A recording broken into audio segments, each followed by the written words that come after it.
Welcome to another episode of In the Room with Adam. My name's Adam. I'm in a room. This is why we've named it this. And I'm here with some of my staff and high level volunteers as we're just having a conversation today that we wanted to invite you to be a part of. Really, what I'm going to do is I'm going to read a verse that you've probably heard before, and then I'm going to unpack it. I just want to go into the cultural context of what this verse is actually saying, and a lot of times how we've misrepresented it. And I think when we go into the cultural context of this verse, we realize that it has a lot to do with the culture that we're in right now. We're going to be in the book of Numbers. Some of you are like, I didn't even know that was a real book. Is this, we're really going there? Numbers chapter 32, verse 23. This is the most quoted verse in my childhood home growing up by my Christian parents. Be sure your sin will find you out.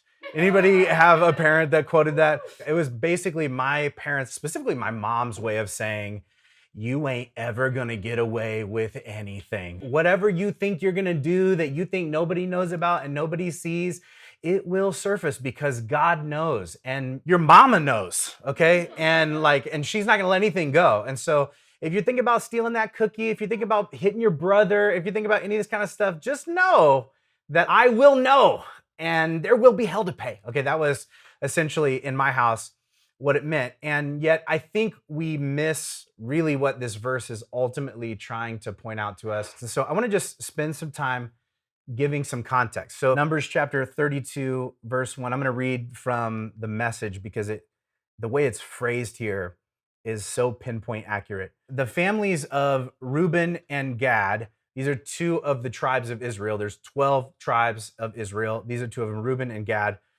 had huge herds of livestock. And they saw that the country of Jazer and Gilead was just the place for grazing livestock. And so they came and they spoke to Moses and the leaders of the congregation saying, the country that God laid low before the community of Israel is a country just right for livestock, and we have a lot of livestock. So just to set the stage for this, you have the people of God. This is a story about the people of God, and you have one section of the people of God who have a lot and came by it rather easily and quickly. And then you have this whole other section of the people of God who have very little and are still fighting essentially for their fair share. So already this couldn't possibly be a parable about anything that's happening in our culture today, right? Verse 5, they continued, if you think we've done a good job so far, give us this country for our inheritance. Don't make us go across the Jordan. So if you're a thinking person, you're thinking like, what is across the Jordan and why don't they want to go over there? The Jordan is a river, and the rest of God's people, right? So the other 10 tribes, aside from these two tribes who kind of have it made, are across the river, and they're still fighting for what God promised them.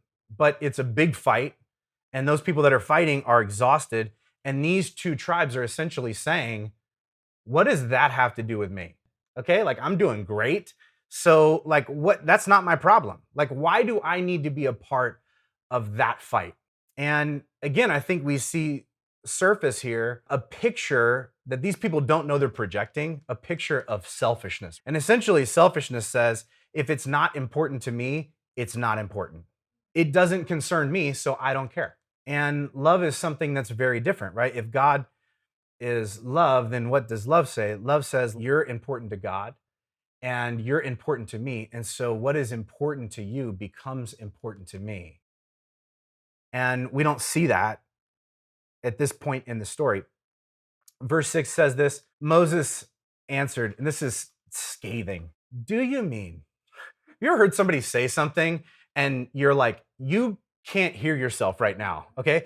But I can hear you, and so I'm gonna echo back to you what I and everybody else just heard you say because you're not aware of how you sound, of how you're coming across. And so I want you to hear the way you sound. I want you to hear it back to you.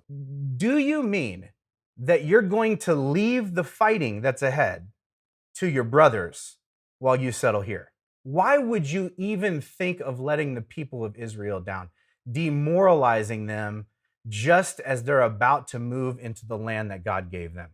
Like they're on the verge of something that they have been fighting for a really long time, and they are exhausted from and have experienced like a lot of serious casualties from this fight. And they are at a place where they are on the verge of breakthrough and they can feel it and sense it.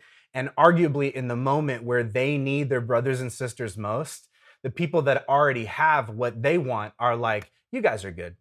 I don't want to get involved. I want to sit back and just be where I am and do what I'm doing and take care of what's mine. Moses tells these people that's exactly what your ancestors did. Like they got to the edge of a battlefield and they took one look at what was ahead and quit. And why did they do that? It's the reason why any of us do that on the verge of anything like that. It's because, fighting isn't easy. It always costs you something. There's always a sacrifice to be made. And it feels easier and safer just to stay where you are and stay out of it. And that's what these people are thinking. And as he's talking about their ancestors and what happened to them when they were just like, not my fight, not my problem, it says they completely demoralized the people of Israel from entering the land God had given to them. And so essentially what he's saying is, because your ancestors didn't join into this fight, they didn't win the fight. The battle didn't get won. And so people are still fighting something that they shouldn't have to fight anymore. And then Moses goes on to say this, and God got angry. And then Moses repeats it. Oh, did he get angry? He swore to them, they will never get to see the promised land. None of them. And I just want to give you the moral of this story, like while we're like halfway through it.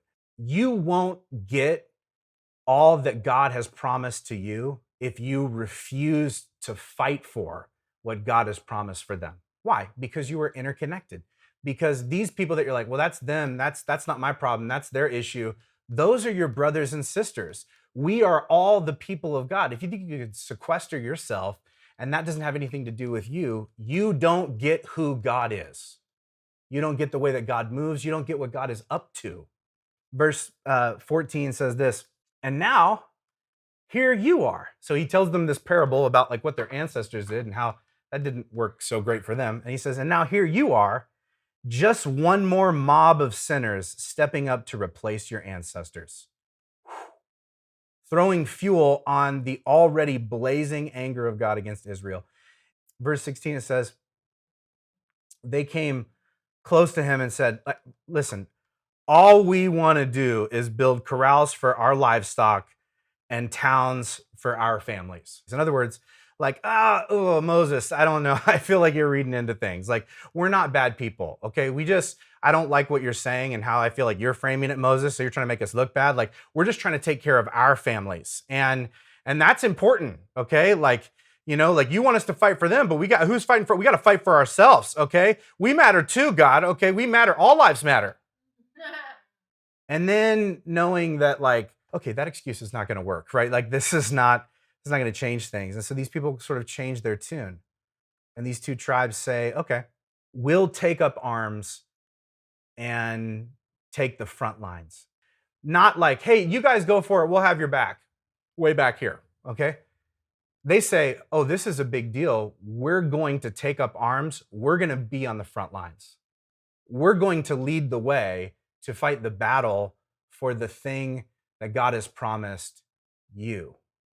And then they say this, and we won't go back home until every Israelite is in full possession of their inheritance. And Moses said to these people, if you do what you say, and you take up arms before God for battle, and together go across the Jordan ready to fight before God, to fight until God has cleaned his enemies out of the land, then when the land is secure, you will have fulfilled your duty to God in Israel, and then this land will be yours to keep before God. So if we're looking at this, and this is an Old Testament story, if this becomes a parable for our modern culture, like what is it that we're supposed to be fighting until it's defeated? Paul talks about this in, I think, a way that's super helpful today. Ephesians chapter 6, verse 12. We are not fighting against flesh and blood enemies. but against evil rulers and authorities of the unseen world, against mighty powers in this dark world, and against evil spirits in the heavenly places. And essentially, what he's saying is this: you think your enemy is another group of people, right?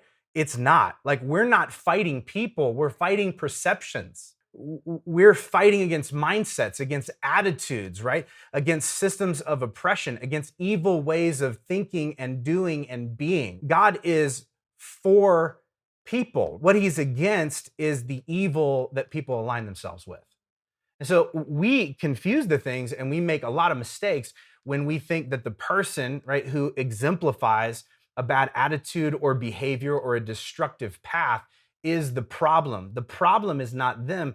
It is the sin that they've latched themselves onto. And a lot of times sin doesn't just exist within a person, it exists within a system. This darkness that has settled down on a whole group of people to where they don't even see it as dark anymore. You are to fight until God has cleaned his enemies out of the land. What are his enemies? The attitudes, the behaviors, the prejudices, the racism, right? The inequality. God is saying, like, no, don't settle down and sit down and back off and believe that you're good if there's still fighting to be done. And how long do we have to fight? Until all of God's enemies have been cleaned out of the land. But if you don't do what you say, you will be sinning against God. And you can be sure that that sin will track you down. Or as my mama used to say, be sure your sin will find you out. You have the freedom and the ability to be how you want to be and do what you want to do. But you won't get all that God has promised to you if you refuse to fight for what God has promised to them. If you sit back and refuse to fight for them to receive the thing that God has already given to you, missing the mark in this area will come back to haunt you. That's why these people change their tune. The Apostle Paul summarizes this whole idea bluntly this way: don't be selfish. Don't try to impress others. Be humble, thinking of others as better than yourself. Not even equal to yourself, as better than yourself. Why? Why go to the extra links to say better instead of equal? Because we tend towards the opposite of thinking that we are better than other people and only looking out for the things that we care about that affect us personally. It doesn't affect me, so I don't care. If it's not important to me, it's just not important. And God is pushing back against that. Verse 4, it says this: don't look out only for your own interests, but take an interest in others too. This is New Testament that's just reflecting this Old Testament idea. It's like you can almost, when Paul is talking, you can almost hear Moses's words from the book of Numbers. So let me get this straight. You're telling me that you're going to sit by and let your brothers go in and do all the fighting themselves? Really? And this is the question that I want to ask. I think we should all ask ourselves. Where have you thrown up your hands and said, not my problem, I'm good, what does that have to do with me?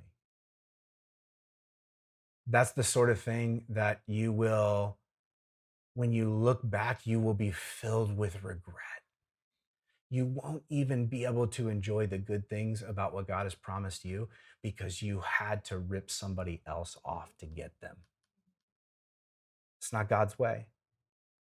And what does it look like to fight on someone else's behalf? I think it looks like leveraging your influence, energy, and money to bring about equality. Because the reality of it is, God wants all of his children, which is another way of saying all people everywhere, of every shape, size, color, language, origin, to receive their inheritance. And the fighting is not done until that becomes a reality, which means we have a long road ahead of us. And I do not want us to be like our ancestors, right? Just another sinful mob refusing to fight for what God wants for humanity. And I wonder what it would look like for us to wrestle with this and not just to be challenged by it, but to be like, okay, I'm going to change the way I leverage my influence, my energy, and my money to try and do something with and about this.